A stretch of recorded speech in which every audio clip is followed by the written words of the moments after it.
Ако тој што ти избрал ти вика не сум задоволен од твојата работа, а ти упорно седиш во фотелјата, тогаш си го изгубил целиот морален кредибилитет за понатамошен мандат. Вака адвокатот Звонко Давидовиќ го оценува однесувањето на 5 членови на судскиот совет и интерпелациите против нив, што веќе им се поднесени во собранието.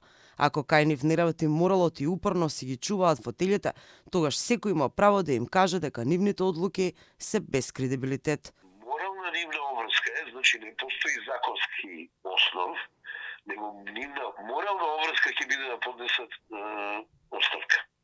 Доколку не ја поднесат, ако собранието со мнозинство гласови усвои дека не задоволен од работата, тогаш доаѓа во прашање нивниот морален и професионален интегритет. Од орган кој те избрал покажува незадоволство од твоето работење, наистина е некоректно и неморално и непрофесионално да не ја прифатиш одговорноста и да поднесеш оставка. Дел од правната фила поделена околу потегот на собранието за 5 членови именувани таму.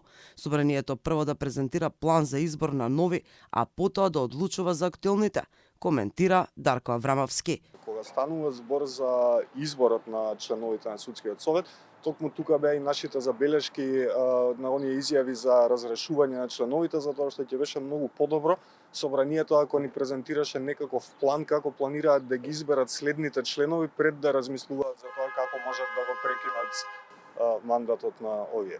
Од друга страна, поранешниот министер за правда Михајло Маневски е на ставот дека не постои никаква пречка пратениците да ги разрешат. Тој појаснува дека доколку ланскиот извештај не добил зелено светло, законот и уставот им ги одврзуваат рацете на пратениците да одлучат за нивната судбина. Уставно и законски нема никаква пречка собранието да поведе постапка за оценување на работата на членовите на судскиот совет што тоа ги избрало, а како ќе биде одлуката на собранието, тоа е друго прашање, меѓутоа е известно со оглед на тоа дека собранието не го усвои извештајот за работа на судскиот совет. Инаку, речиси сите 5 членови на судски совет кои се избрани во собранието имаат конекции со поранешната власт на двоецот СДСМ ДОИ, екс-председателките Весна Дамева и Павлина Црвенковска, кои шефуваа за време на СДСМ и ДОИ, никогаш не биле судејки, туку стручни соработнички во кривичниот и во апелацискиот суд во Скопје, а поминаа под превезот истакнат правник. Дамева била и член на правната комисија на СДСМ, а Црвенковска важи за близок човек на Заев.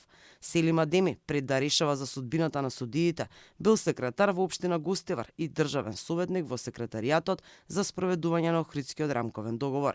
Екс-шефот на државата Стево Пендаровски го предложи, а пратениците го изгласа и колегата на Селим од секретаријатот за спроведување на рамковниот договор, Милјази Мустафа, и последно избраната адвокатката Тања Чочоровска-Илиевска е име кое се поврзува со СДСМ. Таа била посебен советник на екс-министриката за правда Рената Десковска и донатор на партијата на социјалдемократите.